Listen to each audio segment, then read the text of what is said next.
Hi friends, welcome to my channel. Today நம்ம சமையலில் அருமையான டேஸ்ட்டில் ஒரு சூப்பரான முட்டை கிரேவி ரெசிபி தான் ஃப்ரெண்ட்ஸ் பண்ண போகிறோம்.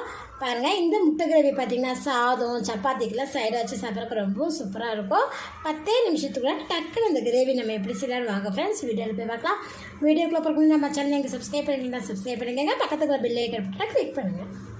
பேனில் 1 டீஸ்பூன் அளவுக்கு எண்ணெய் சூடானதுமே 1 கப் அளவுக்கு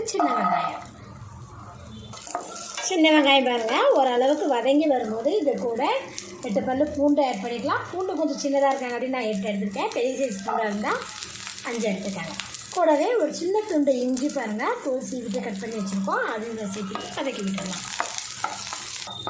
பூண்டு இஞ்சியும் பாருங்கள் வதங்கிருச்சு. இப்போ ஸ்டவ் ஆஃப் பண்ணிவிட்டு இது ஆறுனதுமே மிக்ஸி ஜாரில் தண்ணி சேர்த்தாமல் நல்லா பேஸ்ட்டாக அரைச்சி எடுத்துக்குவோம். பாத்திரத்தில் தேவையான அளவுக்கு எண்ணெய் விட்டுக்கலாம். எண்ணெய் சூடாமே இதில் 1 டீஸ்பூன் ஜீரகம், 1/2 டீஸ்பூன் சோம்பு. ஜீரகமும் சோம்பும் எண்ணெயில் பொரிஞ்சதுமே வெங்காயமும் இஞ்சி பூண்டும் நம்ம வதக்கி அரைச்சிருக்கலையே அந்த விழுதில் போட்டுக்கலாம்.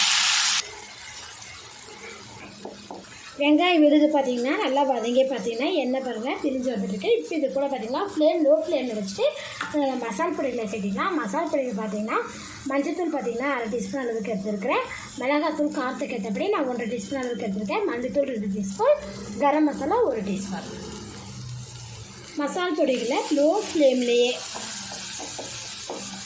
மிக்ஸ் பண்ணிவிட்டு 2 நிமிஷம் நம்ம வதக்கி விட்டுருவோம்.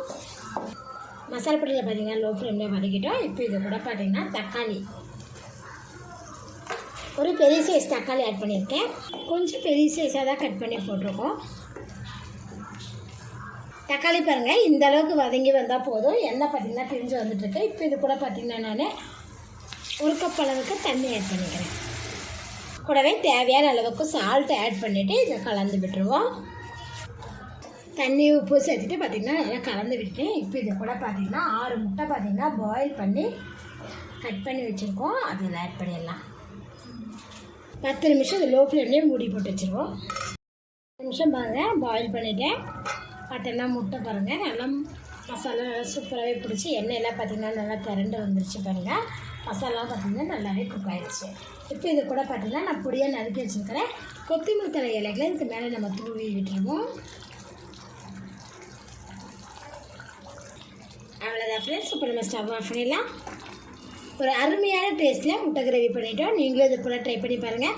இந்த முட்டை கிரேவி பார்த்திங்கன்னா சாதம் சப்பாத்திக்கெலாம் சைடாக வச்சு சாப்பிட்றதுக்கு ரொம்ப அருமையாக இருக்கும் ஃப்ரெண்ட்ஸ். இந்த ரெசிபி பிடிச்சிருந்தா லைக் பண்ணுங்கள். மறக்காம நம்ம சேனலை சப்ஸ்கிரைப் பண்ணிக்கோங்க. நன்றி.